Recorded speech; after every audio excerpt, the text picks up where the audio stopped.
Welcome to part 2 of the Crash Bandicoot 3 commentary, ladies and gentlemen. We're going to finish up Tier 1 of 5 separate tiers, very much like Crash 2. You don't go ascending or descending levels, you just go from left to right, and you're good to go. Alright, now we got more Coco levels.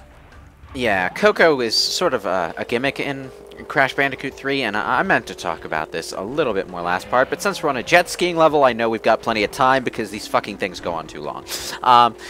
Coco Bandicoot. Wave race! In Crash Bandicoot 3, Coco Bandicoot is your vehicle girl. Basically, everything she ever does has to do with vehicles. Be it jet skis, no, but motorcycles? No, you leave that shit to Crash. Oh yeah, because he's the boy, and motorcycles are for boys, don't you know? But in the game immediately guys after can ride this, jet skis. Wrath of Cortex. In Wrath of Cortex, they decided, you know, let's give Coco some on-foot platforming levels. Well, that was a good idea, right up until the point where they forgot to give her any abilities at all. So she just sort of runs and jumps. Was Coco a popular character back when the games were first being...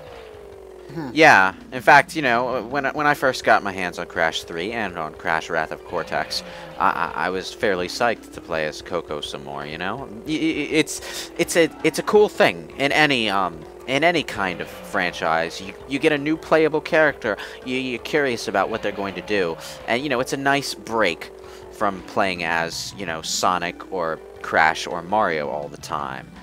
But at the same time, they didn't really capitalize with Coco. She just became a vehicle gimmick in Crash 3, and whatever the fuck they were doing with her Wrath of Cortex, I don't even know. So these aren't like you aren't forced to go forward in these. You can go back and get a box of mist. These are pretty much just expanded. This is just an expanded concept of what Crash normally does, honestly. What this is it's Jet Moto.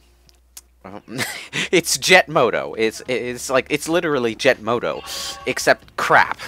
But you know, that first one didn't seem too offensive. But as you go on and play the other jet skiing levels, they drag. They're the longest levels in the game by far. We'll get to the worst of it. You know, later down the road. We're not even there yet. But... Yeah, it's like, you know, I really hate the motorcycle levels, but at least they're over quickly. Well, okay. Well, the thing I wanted to bring up at the end of the last part that we can get into this part is that the sheer number of different gimmicks that Crash 3 introduced is often a point of contention for those that prefer how focused Crash 2 was on what Crash 1 implemented, which was just going down linear hallways, breaking boxes, collecting gems, and all that shit. But the reason why I don't mind it so much, well, so much being the extreme emphasis there, is that for the most part, all of these different gimmicks control very well. Are you gonna do the trick? Are you gonna do the trick? No, you didn't. I don't know if it's there's something that it's a hell of a lot easier to do when you upgrade your spin. But if you hit 5 lions in a row, you get a 1-up. 5 lions in a single spin. And the only reason why I'd never attempt that is because for some reason I often have bad luck with the hitboxes of the lion's mouth, where sometimes it won't register my spin, and you know, the lions are one-hit kill, for the record. Yeah. What? Yeah. This is. Well, to be fair, everything's a one-hit kill unless you have a mask. So. Well, here's the thing about this boss, and most bosses in the game, most bosses in Crash Bandicoot actually give you automatic masks when you start the boss fight. For some reason, this one doesn't. No. So you only get an Aku Aku mask in boss fights if you die too many times. Yeah. But you know, in Crash 3, when you beat a boss, you get a power-up. Like, there are permanent upgrades in Crash Bandicoot 3. And what we just got there was the Super Belly Flop, the most useless power-up of the upgrades you're going to get, because it does nothing different than you could do before. Actually, the Super Belly Flop is a bit underappreciated, if only because its actual advantage isn't as obvious as the other ones. It has a shockwave effect. Yes. So if stuff is nearby you when you land, it will be destroyed, including enemies, I believe. So you don't have to be as accurate as before. But for the most part, it's really just an upgrade that lets you destroy things that you that you wouldn't have run into before you got the power up in the first place. So you know, it's, so it doesn't feel as much as like an upgrade. Let's bring into the new collectible that Crash 3 introduces, Time Relics. Pretty much, they're time trials. You go back to a stage, you already collect the crystal, and you'll see a stopwatch. You collect the stopwatch, you enter time trial mode. All the boxes are replaced with regular crates, Aku Aku masks, and time boxes. The number on the box corresponds to the number of seconds that you'll freeze the timer by. So if it's 1 second, 2 second, 3 second, you know, that's how it works. Oh! What? The tiger was stuck on nothing. I know, right? Okay, you know that thing where Crash Bandicoot, when he was on the polar bear, would always get hurt, but the polar bear would be fine? For some reason with Coco, it's the opposite. The polar bear gets hurt, but like Coco just she like flips off the polar bear and and then she's like so disappointed in the tiger. It's like, fuck you, Coco. That looked painful. Yeah. Maybe the tiger should learn to not run into things. You should eat your frosted flakes, you motherfucker. But you know, as far as time trial modes go, this is a really fucking good one, because you know it's not just a rush to the end, but there's also the matter of skill and memorization, like figuring out where the time freezing boxes are, which ones are worth getting. Now that I'm looking at this, Pac-Man World 2 has almost this exact same gimmick. Like, point for point, like, you just collect stopwatches in order to reduce your time as opposed to breaking boxes, but that's... Oh, look, we got America time. Yeah. Oh, yeah. Our founding fathers bestow upon us this platinum relic. Oh! Yes. There are 3 levels of... wait, no. I think there are 4 levels of relic. Three. No, three levels of relic and then the Naughty Dog time. Yeah. But I don't count that because it's not a fucking different colored relic. How do you know if you got the Naughty Dog time? Oh, the idle animations. I love these. Yeah, Crash has a few things if you just leave him alone. The most prominent one, I think, is the yo-yo animation. After a while, he will do the Crash dance by himself. Crash, why are you celebrating? No reason. I think, I'm not sure if he does it in this game, but one of the games, at least, has a version of the yo-yo animation where he accidentally tangles himself up in it. I don't think that's in the original trilogy, but the one that I remember besides yo-yo is when he tries to eat a Wumpa fruit. Wait, why are you in Oh god, are you doing this so early in the game? Why are you in level 26? Okay, so let's talk Bonus world. Let's talk about the purpose of the time trial. So when you complete time trials under the allotted time, you get a time relic. There are 3 categories of it. There's the sapphire, which is when you beat the standard time. There's the gold relic when you go above and beyond, and then there's the fuck yourself relic, which is you hate yourself, and it's colored platinum because platinum is better than gold. Either way, the point of collecting time relics, besides for 105% completion, yes, Crash 3 is one of those go above and beyond 100% completion sort of games, you collect time relics to unlock the secret levels. The secret levels are, you gain access to them by going to the center of the time vortex thingamajig, and you ride the platform to the next levels. They are labeled levels 25 through 30. Yeah. Crash 2 had these as well, but you accessed them through secret exits within the levels that you had to jump on certain spots to teleport to. Yeah, you were overthinking those 2 boxes. 3 of the 5 levels of the 5 secret levels are completely new in terms of level design.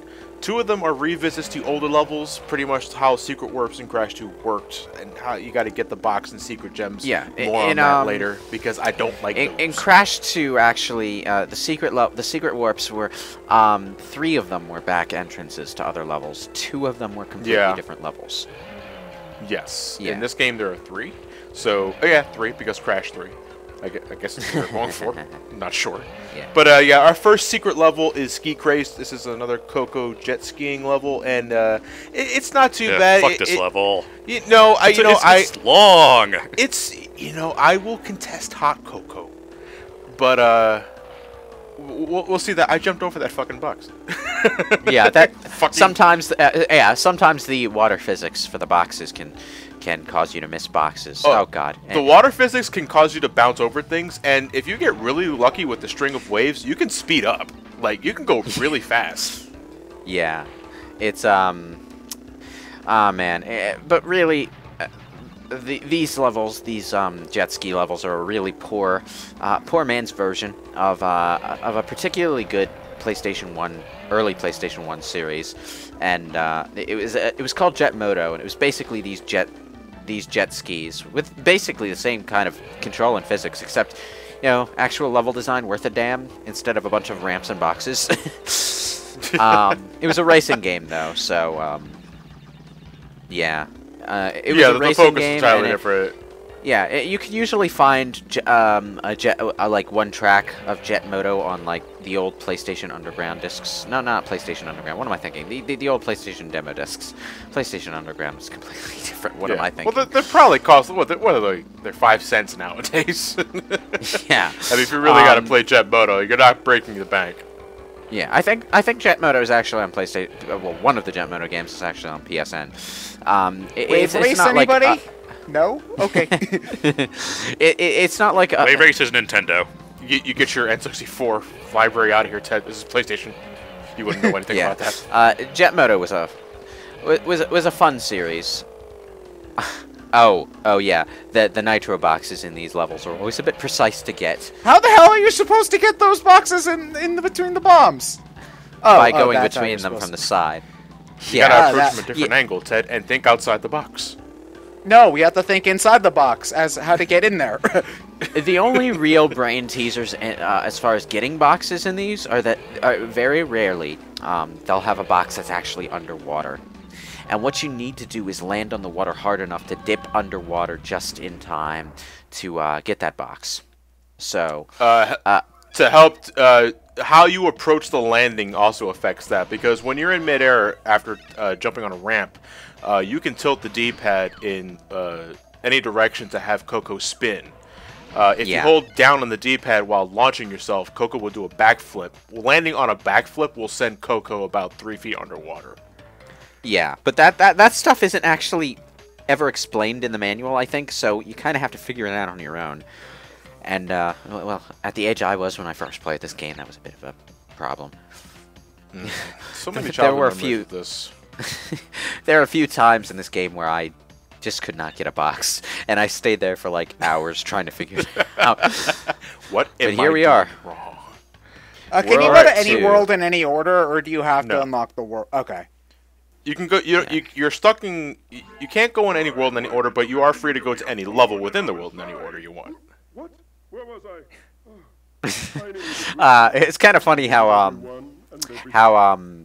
Ugu takes over Cortex's face there. But one of the things that I really like about this game's animation is they really did a lot of tricks with stretch and squash and that kind of thing, and Cortex's eyes in that scene right after Uka Uka got off his face is a perfect example of that. Just the way they messed around with his pupils there, really. Yeah, they dilated and they shrunk.